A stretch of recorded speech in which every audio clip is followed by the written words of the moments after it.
ಗ್ಯಾಂಗ್ರೀನಿಗೆ ಏನೇನು ಕೊಡ್ತೀರಾ ಅನ್ನೋದನ್ನ ಒಂದ್ಸಲ ಹೇಳ್ಬಿಡಿ.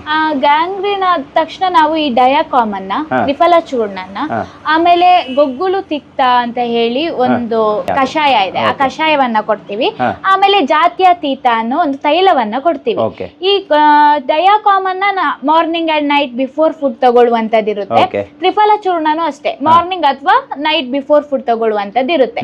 ಅಂಡ್ ಈ ತ್ರಿಫಲ ಹೇಗೆ ಹೆಲ್ಪ್ ಮಾಡುತ್ತೆ ಅಂತ ಹೇಳಿದ್ರೆ, ಇವಾಗ ಕಾಲಲ್ಲಿ ಗ್ಯಾಂಗ್ರೀನ್ ಆಗಿರುತ್ತಲ್ವಾ, ಅದನ್ನ ತ್ರಿಫಲ ಚೂರ್ಣನ ನೀರಿಗೆ ಮಿಕ್ಸ್ ಮಾಡಿಬಿಟ್ಟು, ಚೆನ್ನಾಗಿ ಮಿಕ್ಸ್ ಮಾಡಿಬಿಟ್ಟು, ಗ್ಯಾಂಗ್ರೀನ್ ಆಗಿರುವಂತ ಸ್ಥಳದಲ್ಲಿ ಚೆನ್ನಾಗಿ ಮಾಡಿ ತೊಳಿಬೇಕಾದ. ತೊಳೆದ ನಂತರ ನಾವೇನ್ ಇವಾಗ ನಿಮ್ ಗೊಗ್ಗುಳು ತಿಕ್ತ ಅನ್ನೋ ಏನು ಕೊಟ್ಟಿರ್ತೀವಿ ಕಷಾಯ, ಅದನ್ನ 2 times ಕುಡಿಬೇಕಾಗುತ್ತೆ.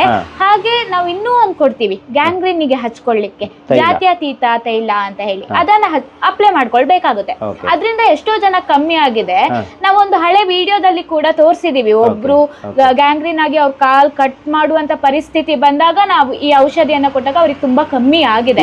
ಒಂದು ವರ್ಷದಿಂದ ಒಂದು ಸಣ್ಣ ಗಾಯ ಆಯ್ತು. ಆ ಗಾಯ ಜಾಸ್ತಿ ಉಲ್ಬಣವಾಗಿ ಒಂದೊಂದೇ ದೊಡ್ಡ ಗಾಯ ಆಯ್ತು.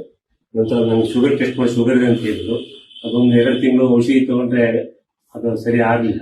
ನಂತರ ಅವರು ಹಾಸ್ಪಿಟಲ್ ಸೇರಿಸಿ ಒಂದು ಆಪರೇಷನ್ ಮಾಡಬೇಕು ಅಂತ ಹೇಳಿದ್ರು. ಅದನ್ನು ಒಪ್ಪದೆ ನಾನು ಕೋಣಂದೂರಲ್ಲಿ ಔಷಧಿ ತಗೊಂಡೆ.